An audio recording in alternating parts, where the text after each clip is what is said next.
사랑하는 형제자매 여러분, 오늘은 교회력으로 대림절 첫 번째 주일입니다. 평화의 왕으로 다시 오실 주님을 기다리는 절기입니다. 사막처럼 메마른 이 사회에 꽃이 피며 영적으로 눈멀고 기먹은 모든 사람들이 주님의 영광을 보게 될 것입니다. 공평하고 정의로우신 그 주님 앞에 이제 우리의 마음과 뜻을 다하여 영과 진리로 주님을 찬양하며 예배합시다. 아멘. 영원한 문화 열려라, 새 임금 들어가신다. 만왕의 왕이 오시니 만민의 구주시로다. 아멘. 주님, 내 영혼이 주님을 기다립니다. 나의 하나님, 내가 주님께 의지하였으니 내가 부끄러움을 당하지 않게 하시고 내 원수가 나를 이기어 승전가를 부리지 못하게 해주시옵소서. 주님을 기다리는 사람은 수치를 당할 리 없지만 함부로 속이는 자는 수치를 당하고야 말 것입니다. 주님, 주님의 길을 나에게 보여주시고 내가 마땅히 가야 할 그 길을 가르쳐 주십시오. 주님은 내 구원의 하나님이시니 주님의 진리로 나를 지도하시고 가르쳐 주십시오. 나는 종일 주님만을 기다립니다. 주님, 먼 옛날부터 변함없이 베푸셨던 주님의 긍휼하심과 한결같은 사랑을 기억하여 주십시오. 내가 젊은 시절에 지은 죄와 반역을 기억하지 마시고 주님의 자비로우심과 선하심으로 나를 기억하여 주십시오. 주님은 선하시고 올바르셔서 죄인들이 돌이키고 걸어가야 할 올바른 길을 가르쳐 주신다. 겸손한 사람을 공의로 인도하시며 겸비한 사람에게는 당신의 뜻을 가르쳐 주신다. 주님의 언약과 계명을 지키는 사람을 진실한 사랑으로 인도하신다. 아멘. 오랫동안 기다리던 주님 강림하셔서 죄에 매인 백성들을 자유 얻게 하시네. 주는 우리 소망이요 힘과 위로 되시니 오래 기다리던 백성 많은 복을 받겠네. 아멘. 주님 안에서 한 식구 된 형제자매 여러분, 지극히 높으시고 거룩하신 하나님 앞에 겸손히 엎드려 한 마음으로 우리의 죄를 자복하고 회개함으로써 새로운 말씀을 받읍시다. 용서하신다는 말씀을 의지하여 우리 죄를 고백하오니 용서하시는 하나님이시며 은혜로우시며 긍휼히 여기시며 더디 노하시며 인자가 풍부하신 하나님, 우리 죄를 용서하시고 모든 불의에서 우리를 깨끗하게 해주시옵소서. 주여, 주 예수여, 저를 기억해 주소서. 주여, 주 예수여, 당신 나라 임하실 때. 주여, 주 예수여, 저를 기억해 주소서. 주여, 주 예수여, 당신 나라 임하실 때.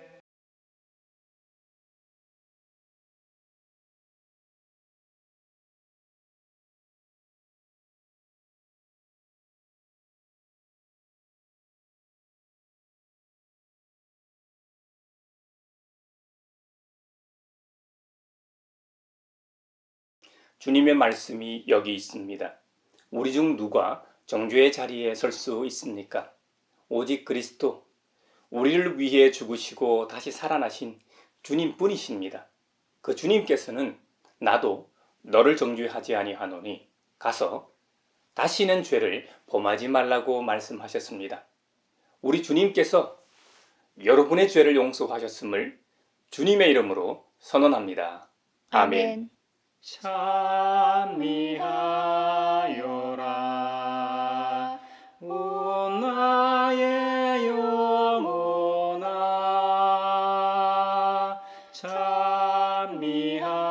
찬미하여라 거룩한 주 이름 찬미하여라 오 나의 영혼아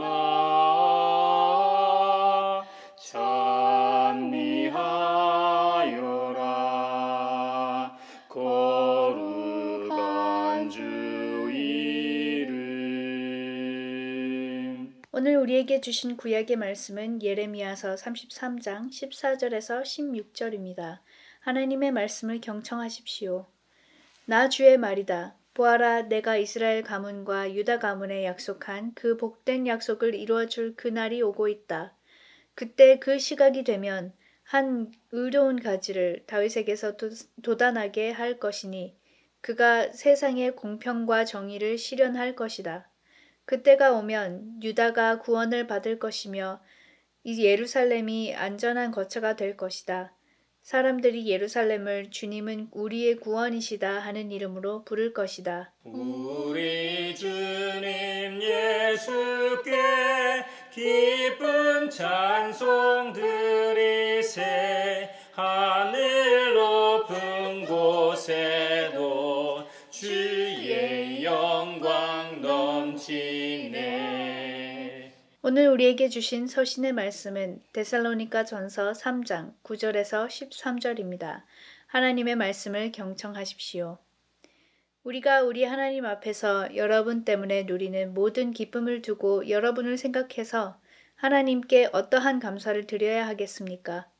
우리는 여러분의 얼굴을 볼 수 있기를, 또 여러분의 믿음에 부족한 것을 보충하여 줄 수 있기를 밤낮으로 간절히 빌고 있습니다. 하나님 우리 아버지와 우리 주 예수께서 우리의 길을 친히 열어주셔서 우리를 여러분에게로 가게 해주시기를 간구합니다. 또 우리가 여러분을 사랑하는 것과 같이 주님께서 여러분끼리 서로 나누는 사랑과 모든 사람에게 베푸는 여러분의 사랑을 풍성하게 하고 넘치게 해주시기를 빕니다. 그래서 주님께서 여러분의 마음을 굳세게 하셔서 우리 주 예수께서 자기의 모든 성도들과 함께 오실 때에 하나님 우리 아버지 앞에서 거룩함에 흠 잡힐 때가 없게 해주시기를 빕니다. 우리 주님 예수께 기쁜 찬송 드리세. 하늘 높은 곳에도 주의 영광 넘치네. 오늘 우리에게 주시는 복음의 말씀은 누가복음서 21장 28절로 36절입니다. 주님의 말씀을 경청하십시오. 그리고 해와 달과 별들에서 징조들이 나타나고 땅에 쓰는 민족들이 바다와 파도의 성난 소리 때문에 어쩔 줄을 몰라서 괴로워할 것이다. 사람들은 세상에 닥쳐올 일들을 예상하고 무서워서 기절할 것이다. 하늘의 세력들이 흔들릴 것이기 때문이다. 그때의 사람들은 인자가 큰 권능과 영광을 띠고 구름을 타고 오는 것을 볼 것이다. 이런 일들이 일어나기 시작하거든 일어서서 너희의 머리를 들어라. 너희의 구원이 가까워지고 있기 때문이다. 예수께서 그들에게 비유를 하나 말씀하셨다. 무화과 나무와 모든 나무를 보아라. 잎이 돋으면 너희는 스스로 보고서 여름이 벌써 가까이 온 줄을 안다. 이와 같이 너희도 이런 일들이 일어나는 것을 보거든 하나님의 나라가 가까이 온 줄로 알아라. 내가 진정으로 너희에게 말한다. 이 세대가 끝나기 전에 이 모든 일이 다 일어날 것이다. 하늘과 땅은 없어질지라도 내 말은 절대로 없어지지 않을 것이다. 너희는 스스로 조심해서 방탕과 술 취함과 세상살이의 걱정으로 너희의 마음이 짓눌리지 않게 하고 또한 그 날이 덫과 같이 너희에게 닥치지 않게 하여라. 그 날은 온 땅에 사는 모든 사람에게 닥칠 것이다. 그러니 너희는 앞으로 일어날 이 모든 일을 능히 피하고 또 인자 앞에 설 수 있도록 기도하면서 늘 깨어 있어라. 이것은 주님의 말씀입니다. 하나님 감사합니다. 우리 주님 예수께 기쁜 찬송 드리세. 하늘 높은 곳에도 주의 영광 넘치네. 사회를 위하여 기도합니다. 코로나 신규 확진자가 4,000명을 넘어가고 중증 환자와 사망자가 늘어나고 있습니다. 병상을 기다리는 사람들이 1,000명이 넘는다고 합니다. 위드 코로나를 시작하며 일상은 좀 더 자유로워졌지만 백신을 처음 맞은 어르신들이 다시 한번 코로나에 취약한 상황입니다.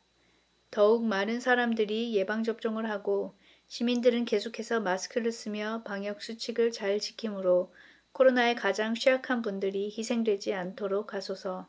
예수님 오소서. 임마누엘 우리 주 이곳에 오셔서 기도 들어주소서. 능하신 주께서 크신 일을 행하사 간구하는 우리의 기도를 들어주소서. 아멘. 교회를 위하여 기도합니다. 최근 2021년 유행기후 변화 협약 당사국 총회 결과가 실망스러운 협약으로 끝나 걱정입니다. 가장 문제되는 화석연료인 석탄을 단계적으로 감축하기로 합의했다는 점에서 우려가 됩니다. 이런 결정으로 우리나라에서만 앞으로도 화석연료 산업이 수조 원의 보조금을 받으며 수많은 탄소 배출을 하게 되었기 때문입니다. 이뿐만 아니라 2009년 코펜하겐에서 열린 기후변화 회의에서 2020년까지 기후변화 적응과 완화를 위해 가난한 나라에 매년 1,000억 달러를 제공하겠다고 한 약속마저 이행하지 않고 있기 때문입니다. 한국교회와 세계교회는 문화대명령을 받은 자로서 창조주의 마음으로 전 지구와 생태계를 바라보게 하시어 지금 이 중요한 순간에 보편적 모든 교회가 지속 가능한 에너지 경제로의 전환을 적극적으로 실천하게 하소서. 또한 부유한 국가들은 그들의 약속을 지키고 취약하고 가난한 나라들이 이미 겪고 있는 손실과 피해에 대한 역사적 책임과 필요성에 상응하는 기금을 제공하도록 청지기 역할을 하게 하소서. 예수님 오소서. 임마누엘 우리 주 이곳에 오셔서 기도 들어주소서. 능하신 주께서 크신 일을 행하사 간구하는 우리의 기도를 들어주소서. 아멘. 세계 평화를 위하여 기도합니다. 기후변화로 해수면이 상승하여 아프리카 감비아에서는 논밭에 소금물이 들어차고 있습니다. 1년 내내 쌀을 먹을 수 있던 논에서는 이제 6개월치 쌀밖에 거둘 수 없어서 수입 쌀을 비싼 가격에 사 먹어야 합니다. 이렇게 기후위기는 가장 가난한 사람들부터 위협하여 세계적인 식량난으로 이어질 수도 있습니다. 감비아의 사람들이 쌀 농사를 할 수 없게 된다면 대체할 수 있는 식량이 제공되게 하소서. 그리고 지금이라도 세계 지도자들이 과감한 결단을 내려 자본의 이익보다 모두의 생존을 위해 협력하게 하소서. 예수님 오소서. 임마누엘 우리 주 이곳에 오셔서 기도 들어주소서. 능하신 주께서 크신 일을 행하사 간구하는 우리의 기도를 들어주소서. 아멘. AD 645년 당나라 태종이 군사를 이끌고 고구려를 침공해 왔습니다. 그 당시 국경이 요하강이었기 때문에 요하강 동편으로 고구려를 방어하는 크고 작은 성들이 많았습니다. 그 중에서 요동성과 안시성이 중요한 거점이었는데 가장 강한 요동성이 채 한 달도 못 버티고 함락됩니다. 이제 안시성만 남았는데 안시성이 뚫리면 바로 고구려의 수도 평양성으로 진격하기 때문에 안시성의 성주 양만춘과 모든 백성은 결사항전으로 대항할 수밖에 없는 상황이었습니다. 고대 국가 간 전쟁에서 볼 수 있는 온갖 이 최첨단 이 무기들이 등장하여 공선전과 이 수성전이 계속되었습니다. 고구려와 이 당나라가 벌인 이 안시성 전투를 소재로 하여 몇 년 전에 조인성 배우 주연의 영화 안시성이 만들어져 흥행하기도 했었죠.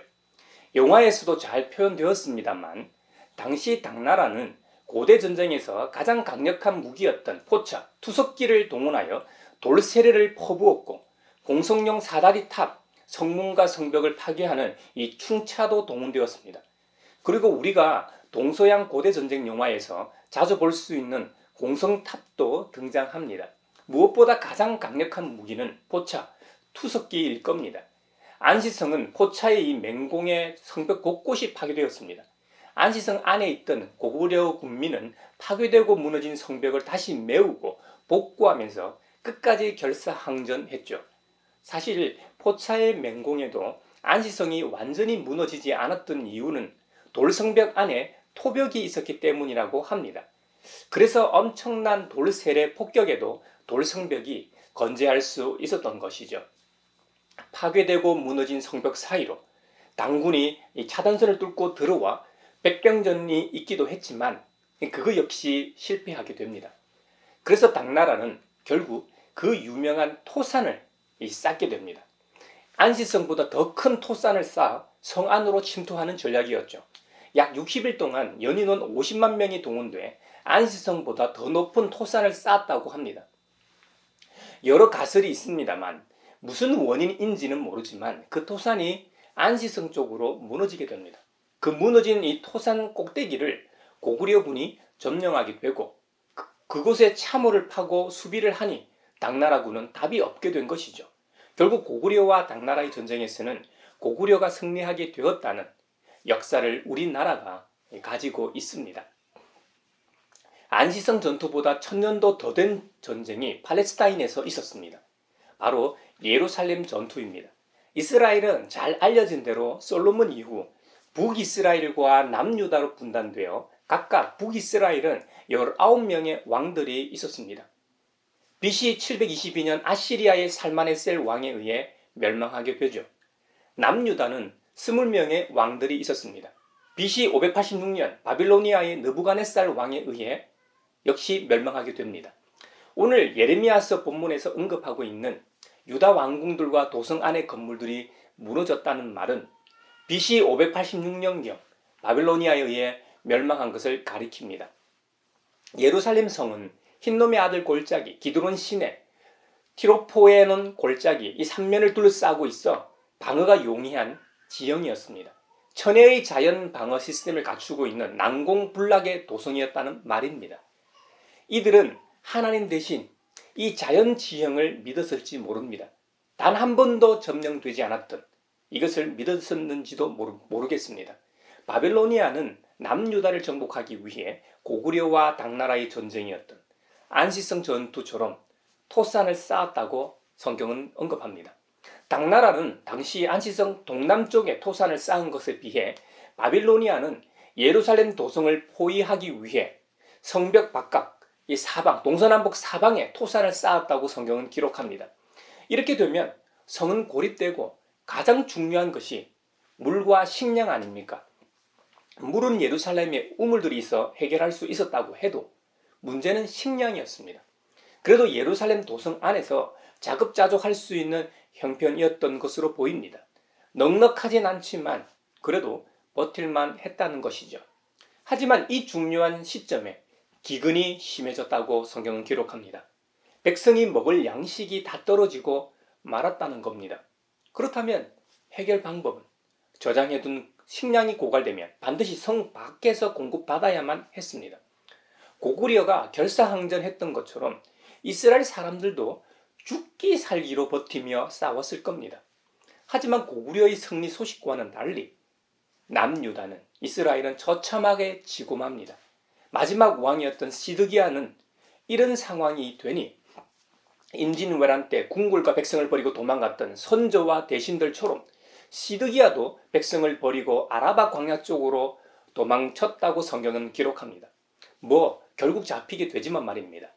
바벨로니아 왕 느부갓네살이 시드기야가 보는 앞에서 그의 아들들을 모두 처형하고 시드기야의 두 눈을 뺀 다음에 쇠사슬로 묶어서 바벨론으로 끌고 갔다고 합니다. 그렇다면 선민이라고 자부하던 이스라엘은 왜 이렇게 됐을까요? 그들이 믿는 신인 하나님께서 그들을 버리셨기 때문이라고 성경은 증언합니다. 예레미야서 33장 5절에 보면 나는 그들의 모든 죄악 때문에 이 도성을 외면하였다고 기록하고 있습니다. 가장 큰 죄악은 하나님과 약속을 저버린 것입니다.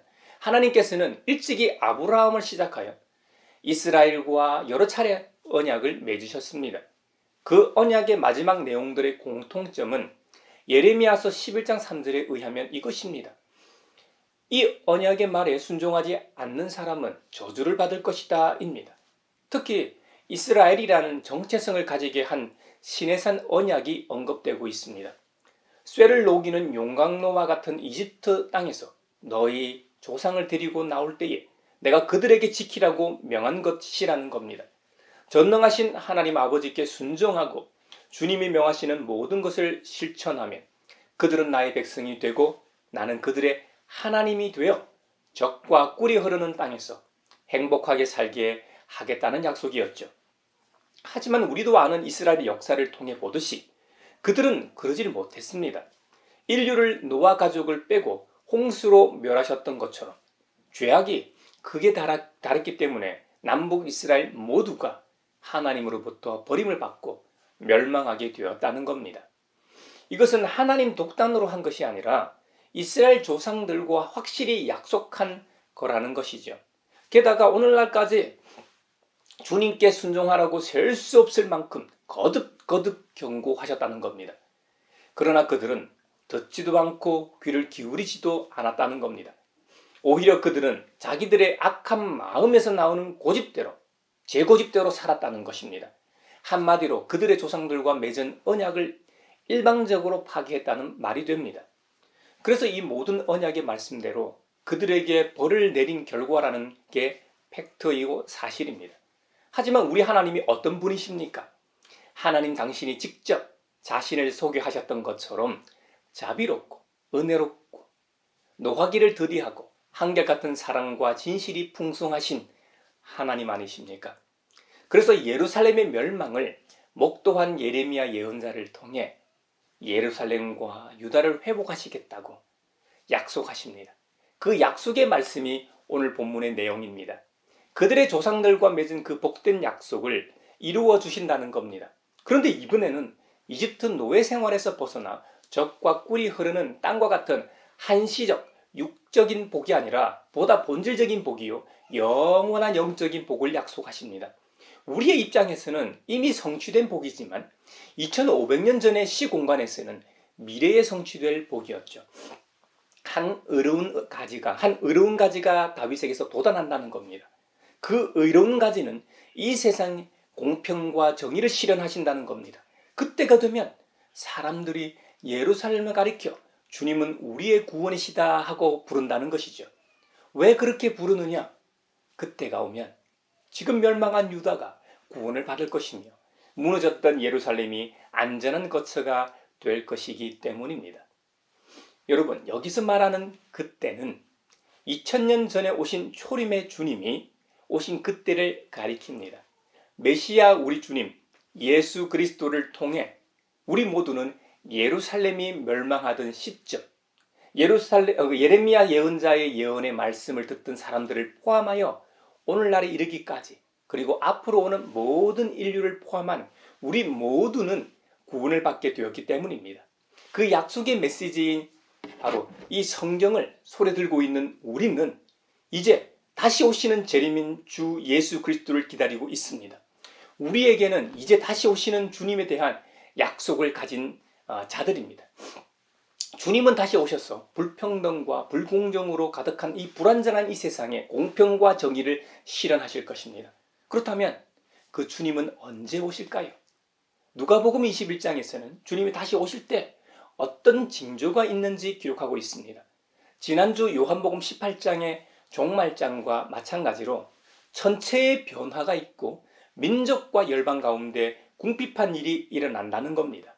그리고 무화과 나무와 모든 나무를 들어 비유합니다.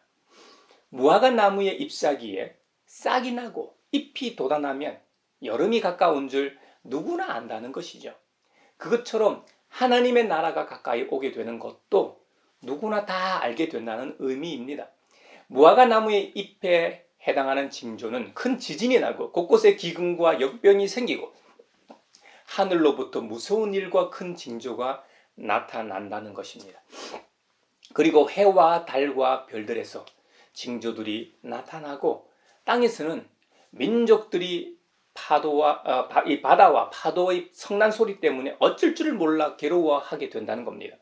이런 일들이 발생하면 하나님 나라가 가까이 왔다는 징조라는 겁니다. 이런 자연재해와 같은 징조가 오늘날 세계 곳곳에서 발생하고 있지 않습니까? 그래서일까요?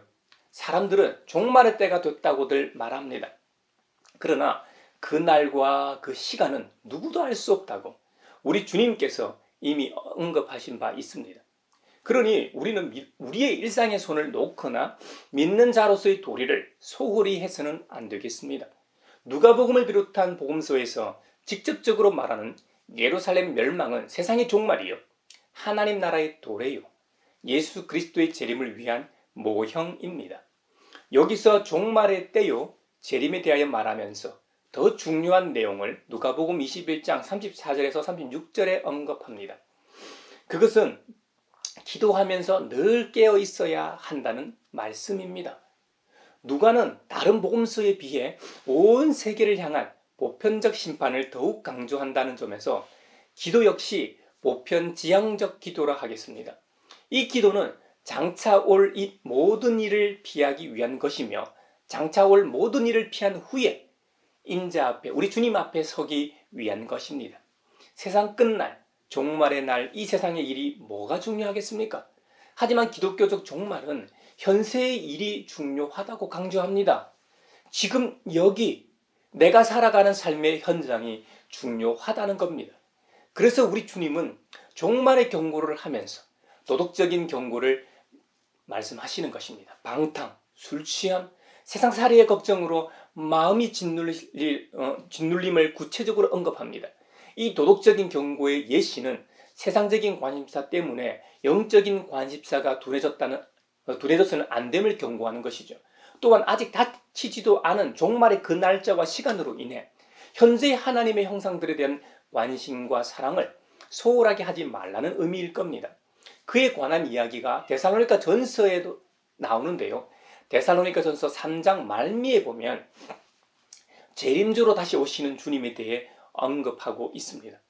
우리 주 예수께서 자기의 모든 성도들과 함께 오실 때에 하나님 우리 아버지 앞에서 거룩함에 흠 잡힐 때가 없게 해 주시기를 빕니다 하는 내용입니다. 주님의 강림에 관하여 말하고 있는 13절은 앞구절인 12절과 연결된 구절로서 12절의 목적격입니다. 하나님 아버지 앞에서 거룩함에 흠 잡힐 때가 없게 하기 위해서는 12절에서 언급하고 있는 것처럼 먼저 믿는 우리끼리 서로 나누는 사랑과 모든 사람에게 베푸는 사랑이 풍성하고 넘쳐야 한다는 점입니다. 거꾸로 말하면 우리의 사랑이 부족하면 마음을 굳게 하는 일이나 거룩함에 있어서나 우리는 실패할 수밖에 없다고 경고하는 것이죠. 이 말은 오늘날 현재 삶을 살고 있는 우리 모두가 거룩함에 더 역점을 둬야 한다는 의미입니다. 그럴 때 우리는 시한부 종말론이나 요즘 핫한 넷플릭스 드라마 지옥과 같은 터무니없는 일을 당하지 않게 되는 것입니다. 바른 종말론은 현재의 삶을 더 진지하게 생각하고 대면하는 것입니다. 성경적으로 바른 종말론은 미래에 일어날 일에 대한 어떤 예측이나 임박한 종말의 시와 때에 관한 토론보다는 현재의 삶의 자리에 더 관심을 갖는 것입니다. 우리 자신보다 어려운 이들을 돌아보고 그들에게 관심과 사랑을 베푸는 삶이 진정한 종말론적 신앙의 모습일 겁니다. 이런 점에서 볼 때 교회는 사랑의 공동체가 되어야 합니다. 사랑의 공동체라 불리는 것은 당연하고 사랑의 실천이 따라야 합니다. 우리 자신의 입술의 고백이 아니라 믿지 않는 이들의 입술을 통한 증거가 사랑의 공동체의 참 모습이라 믿습니다. 그리스도인들과 그리스도인들의 공동체인 교회의 사랑은 그 마음 가운데서 역사하시는 주님의 은총의 결과입니다. 하지만 교회나 그리스도인들이 비록 사랑의 화신으로 불린다 할지라도 이룬 것에 만족하지 말고 사랑 안에서 더욱 성장하기를 권면하고 있습니다. 이것은 바울의 기대와 소원이 아닙니다. 우리 주님의 꿈입니다. 그래서 그리스도의 장성한 분량까지 자라가라고 권면했던 것입니다. 그리스도인들의 사랑은 차별이 없는 사랑이어야 합니다. 우리 주님을 위해 목숨 걸고 따라왔던 바울, 실라, 디모데와 같은 믿음의 선배들처럼 모든 사람을 향한 이 사랑이어야 합니다. 바울이 데살로니가 교회와 성도들이 예수님께서 재림하실 때에 하나님 앞에서 거룩함에 흠잡을 데가 없는 사람이 되기를 기도했던 것처럼 오늘을 살아가는 우리 모두의 사랑이 성숙해 가길 바라며 기원합니다. 오늘부터 시작하는 대림절 기간이 그런 은혜의 절기, 성숙해 가는 절기가 되기를 바랍니다.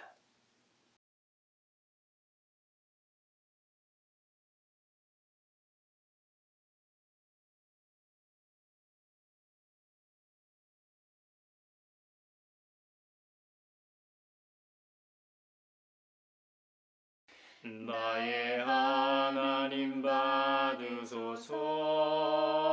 주께 드리는 이 예물을 소리 높여 감사로 주께 드리네. 아멘. 여기에 모인 우리는 우리의 믿음의 역사와 사랑의 수고와 우리 구주 예수 그리스도에 대한 소망의 인내를 여기 연보에 담아 올려드립니다. 주님께서 말씀하신 대로 인색함으로나 억지로 하지 않고 평화의 왕으로 다시 오실 주님을 대망하는 신앙을 주신 은혜에 감사하여 각각 그 마음에 정한 대로 즐거운 마음으로 바치오니 향기로운 예물이 되게 하소서. 은혜의 주님, 우리의 정성을 어여삐 여기시어 주님께서 베푸신 은혜에 비하면 보잘것없지만 말씀하신 대로 미리 구별하여 드리오니 기쁘게 받으시옵소서.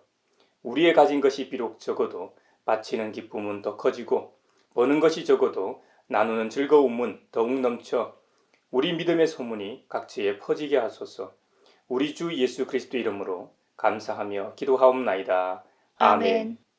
생명의 주 나를 위해 보배 피를 쏟을 때 바다 같은 주의 사랑 그의 자비 넘치네. 그 사랑 누가 잊으리. 그 찬양 누가 멈추리. 그의 사랑 그의 자비 영원히 기억되리. 평화 인사를 나누겠습니다. 주님의 주님의 평화를 평화를 빕니다. 빕니다. 주님의 평화가 여러분과 함께 하시길 바랍니다. 이제 축도하겠습니다. 하나님 나라의 백성으로 부르신 아버지 하나님께서 여러분에게 복의 복을 내려주셔서 언제 어디서나 여러분을 지키시기를 원하며 주님께서 그분의 인자한 얼굴을 여러분에게 비추사 필요에 따라 물질과 건강과 은혜 베푸시기를 원하며 주님께서 여러분에게 그리고 여러분의 가정과 하는 일과 자녀들에게 함께 하시길 원하며 주님의 몸된 하나의 거룩하고 보편적인 사도적인 모든 교회와 코로나 종식을 바라는 이 나라와 세계 그리고 다시 오실 그리스도 우리 주님을 대망하며 항상 깨어 기도로 준비하는 사람들 위에 평강 주시기를 성부와 성자와 성령의 이름으로 축원하옵나이다. 아멘.